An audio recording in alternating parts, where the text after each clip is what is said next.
अध्याय 11 की शुरुआत में हमें जानने को मिलता है कि अर्जुन भगवान कृष्ण से परम गोपनीय व आध्यात्मिक उपदेश को प्राप्त कर अब संतुष्ट हैं।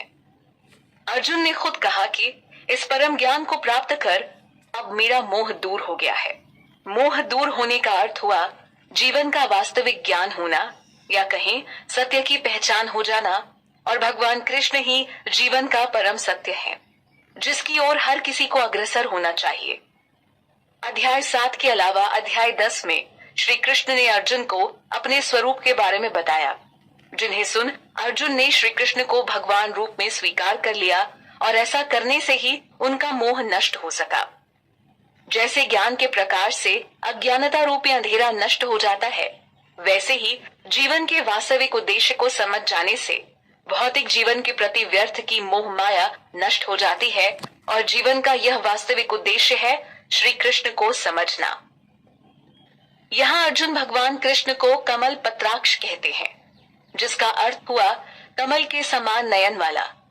अर्जुन कहते हैं कि मैंने आपसे हर जीव की उत्पत्ति और प्रलय के बारे में विस्तार से सुना, और साथ ही आपकी अविनाशी महिमा को भी जाना है।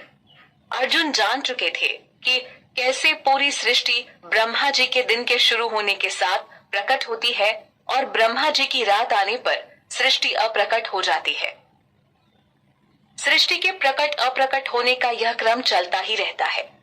यह सब कुछ भगवान कृष्ण की देखरेख में होता है, जो सृष्टि के कण कण में व्याप्त होते हुए भी इससे पृथक रहते हैं। इस श्लोक में अर्जुन भगवान के विश्व रूप का दर्शन करने को आतुर दिखते हैं। अर्जुन ने पहले तो अनुरोध किया था कि भगवान अपने ऐश्वर्यों को पुनः बताएं, जिनका कोई अंत नहीं है। उन सब गुणों, ऐश्वर्यों व आखिरकार श्री कृष्ण को भगवान रूप में स्वीकार कर लेने के बाद अर्जुन उनके विश्व रूप को भी देख लेना चाहते हैं, ताकि जान सके कि आखिर वो इस संसार में किस प्रकार प्रवेश करते हैं। अर्जुन ने संदेह की दृष्टि से ऐसा नहीं चाहा था, परंतु यह बड़ा स्वाभाविक था। अर्जुन के कारण ही दुनिया को भी भगवान के विश्व रूप के बारे में पता चल सका कि आखिर वो कैसा दिखता है। अर्जुन भगवान कृष्ण को यहाँ कहते हैं कि आपने जिस प्रकार मुझे अपने रूप के बारे में बताया है, मैं उसी रूप में अब आपको देख रहा हूँ। फिर भी मैं यह देखने का इच्छुक हूँ कि आप इस जगत में कैसे प्रविष्ट हुए हैं। मैं आपके उस रूप का दर्शन करना चाहता हूँ। अर्जुन यहाँ भगवान कृष्ण के विश्व रूप को देखने की इच्छा प्रकट कर रहे हैं, लेकिन इसके लिए वो भगवान को आदेश नहीं दे रहे हैं, अपितु बड़े ही विनती भाव से अर्जुन कहते हैं कि यदि मैं आपके विश्व रूप को देखने में समर्थ हो सकता हूँ, तो कृपा करके मुझे अपना असीम विश्व रूप दिखाएं। समर्थ शब्द से तात्पर्य कि क्या वो इस रूप को देखने के योग्य हैं? हालांकि अर्जुन में निसंदेह वो योग्यता व सामर्थ्य था, लेकिन कोई आम व्यक्ति यह चाहे कि भगवान अपने विराट रूप में उसके सामने प्रकट हो जाए, क्योंकि ऐसा वो चाहते हैं, तो ऐसा नहीं हो सकता। भगवान कृष्ण की अकल्पनीय कृपा को नहीं समझ सकता है। इसका कारण साफ है कि कोई भी जीव भगवान कृष्ण की अकल्पनीय कृपा को नहीं समझ सकता है। भौतिक इंद्रियों व भौतिक स्तर पर भी ईश्वर को नहीं समझा जा सकता है। हालांकि भौतिक जगत में आए दिन अनेकों चमत्कारी घटनाएं ईश्वर की कृपा से होती रहती हैं, जिसके माध्यम से ईश्वर के प्रति मन में विश्वास जागता है। यह शुरुआत मात्र होती है, जबकि आध्यात्म मार्ग पर जीव को काफी प्रयास करने होते हैं, जिसमें हरि नाम प्रयास सबसे सरल है। व्यक्ति अपने हृदय को शुद्ध करके ही भगवान की कृपा के योग्य खुद को बना सकता है। भगवान के विश्व रूप देखने की इच्छा को लेकर अर्जुन के अनुरोध पर अब भगवान कृष्ण कहते हैं कि हे पार्थ, अब तू मेरे सैकड़ों हजारों प्रकार के दैवी तथा अनेकों आकृति वाले दिव्य रूपों को देख। कोई भी सिर्फ भगवान की कृपा से ही इस रूप को देख सकता है। यह कृपा जो भगवान कृष्ण ने अर्जुन को प्रदान की थी। वैसे तो हम सब ने श्री कृष्ण के 10 महत्वपूर्ण अवतारों के बारे में सुना है, लेकिन वो सब अवतार थे, परंतु यहाँ अर्जुन ने श्री कृष्ण के विश्व रूप को देखना चाहा है। भगवान कृष्ण अर्जुन को बोलते हैं कि अब तुम मुझ में आदित्यों, वसुओं, रुद्रों, अश्विनी कुमारों तथा मरुद्गणों को देखो। साथ ही ऐसे अनेक और आश्चर्यमय रूपों को देखो जिन्हें पहले किसी ने नहीं देखा है। एक बार दोबारा अगर अचिंत्य शब्द को स्मरण किया जाए तो इसका अर्थ हुआ विचारों या कल्पना से भी परे, यानी एक आम जीव जिसका चिंतन मनन भी नहीं कर सकता। भगवान कृष्ण का यह विश्व रूप अचिंत्य था, लेकिन अर्जुन की जिज्ञासा हेतु स्वयं श्री कृष्ण ने इसके बारे में उन्हें ज्ञान दिया जो आज भगवत गीता के माध्यम से दुनिया के सामने है। उत्तम से उत्तम बुद्धि इस स्तर की कल्पना नहीं कर सकती जो बात यहाँ भगवान ने अर्जुन को कही। इस श्लोक में भगवान कृष्ण अर्जुन को गुडाकेश के नाम से पुकारते हैं। गुडाकेश का अर्थ हुआ नींद को जीतने वाला। भगवान पहले भी अर्जुन को इस नाम से बुला चुके हैं। यहाँ कृष्ण अर्जुन को कहते हैं कि तुम मेरे शरीर में चराचर सहित संपूर्ण जगत को देखो। शरीर जो कि एक स्थिर स्थान होता है, इस एक स्थिर स्थान पर कृष्ण अर्जुन को संपूर्ण जगत दिखाने की बात कर हैरानी पैदा कर देते हैं। कोई भी जीव एक स्थान पर होते हुए दूसरे स्थान को नहीं देख सकता है। अगर कोई भारत में है तो वो अमेरिका को नहीं देख सकता, जो कि भारत से मीलों दूर है। वहां जाने के लिए व्यक्ति को एक लंबी यात्रा करनी होती है। अमेरिका में जाकर भी वो पूरे देश को एक नजर में नहीं देख सकता, लेकिन सिर्फ भगवान कृष्ण ही यह असंभव कार्य कर सकते हैं। वो अर्जुन को कहते हैं कि तुम और जो कुछ भी देखना चाहते हो उसे मेरे इस विराट स्वरूप में देखो। भगवान कृष्ण अर्जुन को यहाँ दूसरी महत्वपूर्ण बात यह बताते हैं कि तुम मेरे इस विराट रूप को अपनी आंखों से नहीं देख सकते, इसलिए मैं तुम्हें दिव्य आंखें देता हूँ जिसकी मदद से तुम मेरे ईश्वरीय योग शक्ति को देख सकोगे। इस बात की चर्चा पहले भी हो चुकी है कि अपूर्ण भौतिक इंद्रियों की मदद से भगवान को नहीं समझा जा सकता। ऐसे में इनके द्वारा भगवान कृष्ण के विराट रूप को देखना दूर की बात है, या कहें यह पूर्ण रूप से असंभव है।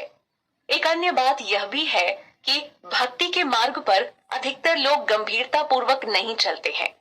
ऐसे में भगवान की कृपा स्पष्ट महसूस नहीं हो पाती। इस श्लोक से भी अब स्पष्ट हो जाता है कि भगवान के विराट स्वरूप को देखने के लिए एक विशेष दृष्टि चाहिए होती है जो उनकी कृपा से ही मिल सकती है। इस कृपा के लिए मन में ईश्वर के प्रति प्रेम भाव जागृत करना होता है। एक लंबे अंतराल के बाद सचिव संजय के वाक्य यहाँ सुनाई दिए। संजय, जो कि राजा धृतराष्ट्र को कुरुक्षेत्र युद्ध स्थली पर हो रही एक एक गतिविधि का वर्णन सुना रहे थे। संजय कहते हैं कि हे राजन, ऐसा कहने के बाद महायोगेश्वर श्री कृष्ण ने अर्जुन को अपना परम ईश्वरीय विराट स्वरूप दिखाया। यहाँ भगवान कृष्ण के दिव्य रूप की चर्चा हुई है कि आखिर वो किस प्रकार प्रतीत हो रहा है। भगवान कृष्ण के इस दिव्य विराट रूप में अनेक मुख और नेत्र नजर आ रहे हैं, साथ ही उसमें असंख्य अद्भुत दृश्य हैं। यह रूप अनेक दिव्याभूषणों से युक्त है और हाथों में अनेक दैवी हथियार उठाए हुए हैं। साथ ही दिव्य मालाओं को पहने और दिव्य वस्त्रों को धारण किए हुए हैं। श्री कृष्ण के इस विराट रूप के ललाट तथा शरीर पर दिव्य गंध का लेप लगा हुआ है। यह सब कुछ देखने में आश्चर्यमय और असीम है। अर्जुन ने भगवान के चारों तरफ मुख वाले इस विराट दिव्य रूप को देखा, जिसकी कल्पना मात्र भी किसी को हैरान कर दे। लेकिन अर्जुन ने तो एक स्थान पर स्थित होकर श्री कृष्ण की कृपा से इस साक्षात दिव्य रूप को देखा।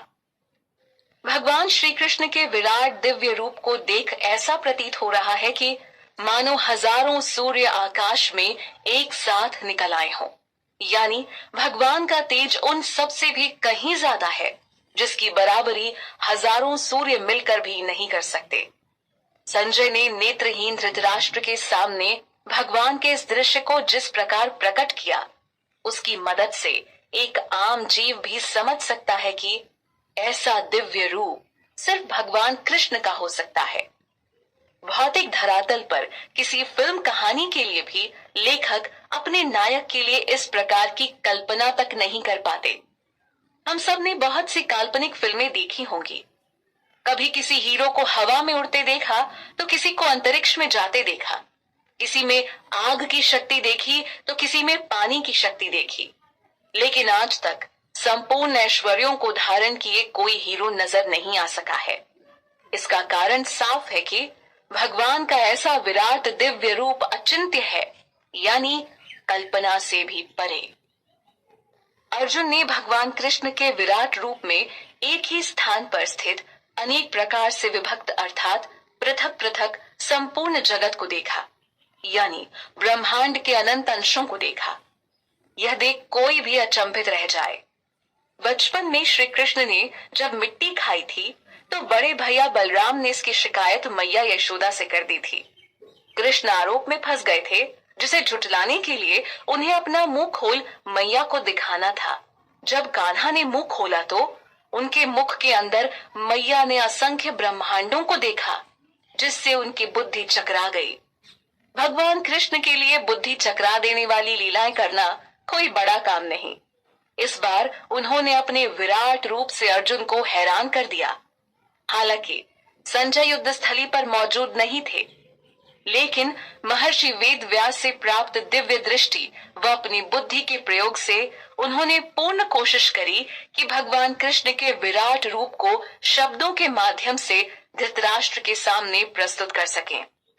भगवान कृष्ण के विराट दिव्य रूप को देख अर्जुन चकित हो जाते हैं। आश्चर्य के साथ साथ उनका पूरा शरीर रोमांच से भर उठता है। इसके बाद वो भगवान कृष्ण के सामने अपने दोनों हाथों को जोड़े व सिर को झुकाए बड़े ही नम्रता पूर्वक तरीके से श्री कृष्ण से प्रार्थना करते हैं। अर्जुन ने भगवान के ऐसे विराट रूप की बिल्कुल भी कल्पना नहीं की थी। अर्जुन की